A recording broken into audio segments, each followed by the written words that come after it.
यानंतर बातमी आहे राजकीय वर्तुळातली। आपण मागील काही दिवसांपासून एक चर्चा ऐकतोय ती म्हणजे एनडीए सोबत शरद पवारांची राष्ट्रवादी जाणार अशी चर्चा आहे। पण शरद पवारांनी या चर्चेचं खंडन केलंय। शरद पवारांकडून त्या चर्चेचा तीव्र निषेध सुद्धा करण्यात आलाय। न्यूज 18 मराठीशी बोलताना शरद पवारांनी एक मोठं विधान केलं।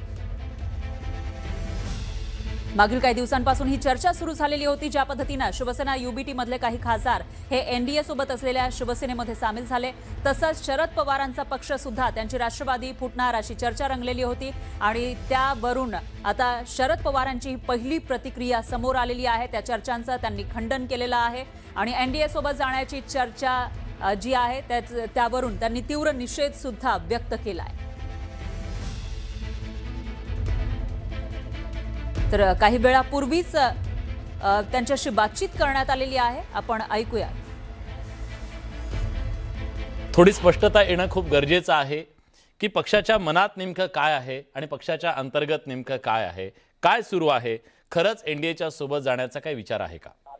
तुम्ही असा उल्लेख केला की मी म्हणले की मी 21 वेळा विनोद तावडेंना भेटले।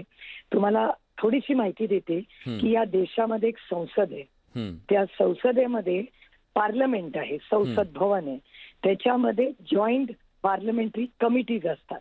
त्या कमिटीज मध्ये या देशाचं माझं भाग्य आणि बारामती लोकसभा मतदारसंघाचा आशीर्वाद की 4 जॉईंट पार्लमेंटरी कमिटीज मध्ये मला काम करायची संधी मिळाली। आणि त्या 4 जॉईंट पार्लमेंटरी कमिटीज मध्ये सगळ्या पक्षाचे लोक असतात आणि पक्षाच्या लोकांशी चर्चा करून देशाची धोरणं ठरवली जातात, जी कुठल्याही तिथे पक्ष नसतो। देशाचं हित केंद्रबिंदू ठेवून आम्ही निर्णय करतो, ज्याला इंग्रजीत पॉलिसी मेकिंग म्हणतात। त्याच्यामुळे त्या पॉलिसीमध्ये ना भारतीय जनता पक्षाचा विचार ना काँग्रेसचा विचार असतो, ती मोठी पॉलिसी देशाच्या हिताची असते। उदाहरण तुम्हाला सांगते, ऑपरेशन सिंदूर, जेव्हा ऑपरेशन सिंदूर झालं तेव्हा जेव्हा हल्ला झाला भारतावर, तेव्हा आदरणीय पवार साहेब पहिले देशाचे नेते होते जे म्हणाले की सगळे मतभेद, राजकीय मतभेद बाजूला, भारतावर जर हल्ला असेल तर आम्ही सरकारच्या बाजूने उभं राहणार। आणि त्यानंतर काँग्रेसचेही आपण आभार आणि कौतुक केलं पाहिजे की काँग्रेसनेही निर्णय घेतला की आम्ही सरकार बरोबर उभं राहणार, कारण का देशाचा ऐक्याचा आणि सुरक्षिततेचा प्रश्न आहे। तेव्हा आम्ही सगळे मतभेद बाजूला ठेवून ऑपरेशन सिंदूर, पेहलगामच्या आपला हत्या जेव्हा झाली पेहलगामला, त्याच्यानंतर जगभर आम्ही भारताची वाचून 50 खासदार देशभर जगभर फिरलो। ते देशाच्या ताई, माझं म्हणणं हेच आहे की तुमचा भाजपच्या सोबतचा संवाद खूप चांगला आहे। तुमचा भाजपच्या सोबतचा संवाद खूप चांगला आहे।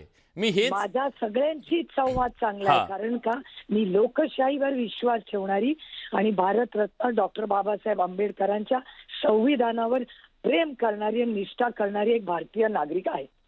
पण ही एका राजकीय नव्या नात्याची नांदी होऊ शकते भविष्यात। अर्थातच हा संवाद झालेले नाही, संवाद म्हणजे नातं नाही। प्रत्येक मित्र असतो त्याच्यावर आपण नातं जोडायला जात नाही, ती मैत्री असते। आणि हे संस्कार आमच्यावर कैलासवासी यशवंतराव चव्हाणांनी केले। चव्हाण साहेबांनी नेहमी सांगितलं की विरोधक असला तरी तो शत्रू नसतो, एका सशक्त लोकशाहीमध्ये संवाद असलाच पाहिजे, म्हणून ती लोकशाही आहे, नाहीतर ती दडपशाही नसती का? पण आपल्या पक्षातल्या काही खासदारांचं आणि आमदारांचं असं म्हणणं आहे, मतप्रवाह आहे की आपण सत्तेच्या सोबत गेलो तर आपल्या मतदारसंघाचा विकास होईल, म्हणून आपण सत्तेसोबत गेलं पाहिजे। या मतप्रवाहाच्या बद्दल आपलं काय म्हणणं आहे? माझ्या कानावर आजपर्यंत अशी कुठलीही चर्चा आलेली नाही। तुमचे जे सोर्सेस आहेत ना, ते कोण आहेत हे जरा चाचपणी करा, कारण का राष्ट्रवादी काँग्रेस पक्ष, शरदचंद्र पवार ह्याच्यात अशा कुठल्याही चर्चा कालही नव्हत्या आणि आजही माझ्या कानावर आलेल्या नाहीत।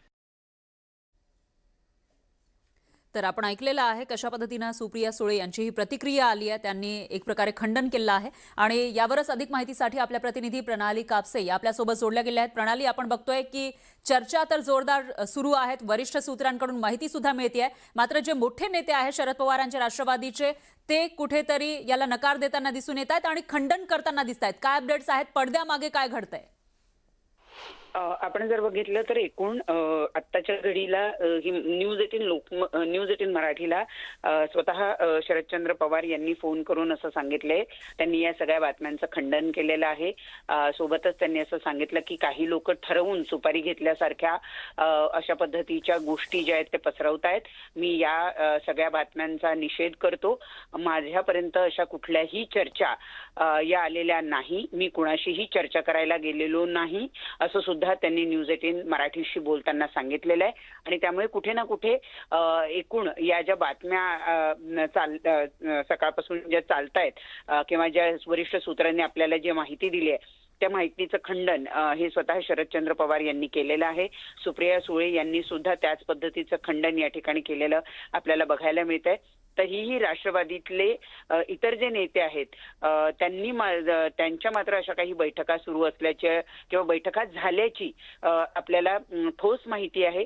आणि त्यामुळे आज दिवसभर आपण बघितलं की कशा पद्धतीनं राष्ट्रवादी शरदचंद्र पवार पक्ष हा एनडीए मध्ये सहभागी होण्याच्या संदर्भातल्या काही महत्वपूर्ण बैठका पार पडल्या असं जे आपण म्हणतो आहे त्याला तेवढे सूत्र आहे. परंतु त्याचं खंडन हे स्वतः शरद पवार आणि त्याचबरोबर खासदार सुप्रिया सुळे या दोघांनीही केल्याचं आपल्याला दिसून येत आहे. बरोबर आहे प्रणाली. त्याच्यामुळे आता वेगळं काही घडतं काय येणाऱ्या काळामध्ये तेही बघावं लागेल. धन्यवाद तुम्ही दिलेल्या या सविस्तर माहितीसाठी.